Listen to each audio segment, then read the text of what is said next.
tuberculosis. Dr. Kwejo Yeboah-Boateng is a veterinary surgeon of the CSIR Animal Research Institute, located at Fafraha near Accra.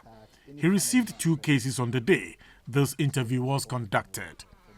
Yes, today a farmer brought turkey, 1 turkey and 1 broiler.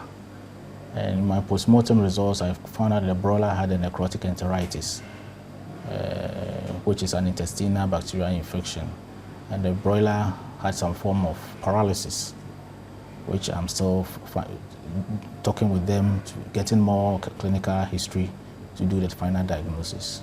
The veterinary division of the CSIR conducts post-mortem on live animals or their carcasses in diagnosis, treatment, ascertain cause of death, and for research purposes.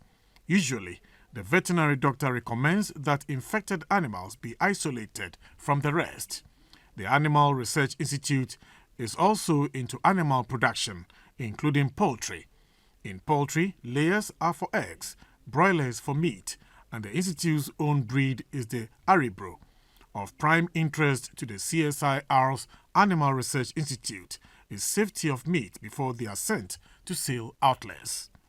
If slaughter is not done properly, it would tend to compromise on the quality of the meat. We hear stories about people using car ties to singe cattle, for example. It is not done in animal research. In animal research, for example, we use gas for singeing, so you are assured of quality meat. The meat you see here, we just have a few of our products. We have smoked rabbit, we have fresh chicken, we have bone-in beef, we have pork, fresh pork. I would emphasize that all these things can also be processed into other things like smoked pork, smoked chicken, sausages, burger, etc., etc. We don't normally give them a lot of drugs because we want to prevent drug resistance in humans when they consume the birds. And before we slaughter our birds, we do withdrawal of drugs 2 weeks prior to slaughter so that we don't have any residuals in the dressed meat.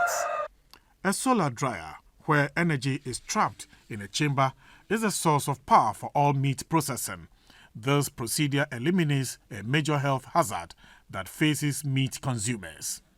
With the hot wood smoking, basically, we cook the meat in the chamber with gas, and then we introduce smoke at a point so that you have a cooked product with an excellent taste and then a very nice smoky flavor. You do not have smoke gathering or tar gathering on the meat. According to scientists, a soot that enters the human bloodstream causes shortness of breath, stroke, heart attack, and premature death. It also worsens conditions like asthma and bronchitis. The Animal Research Institute works to avoid the deep black powdery or flaky substance consisting largely of amorphous carbon produced by incomplete burning of organic matter. Whilst preventing an exposure to meat that retards health, the CSIR Animal Research Institute is gradually introducing quails, known for the medicinal properties of their eggs, into the system. Their growth rate is said to be slow, but quails are of higher reproductive performance than other poultry. Between 5 weeks and 6 weeks, they start to lay their eggs. And when you compare in terms of real economics, the quail takes in about 18 grams of feed a day, whilst the laying hen takes 115 grams. But when you get to the market, the prices of their eggs are fairly the same. And this is gradually pushing people to quail production. The Animal Research Institute of the Council for Scientific and Industrial Research operates a hatchery that takes in 30,000 eggs and hatches 10,000 chicks per week.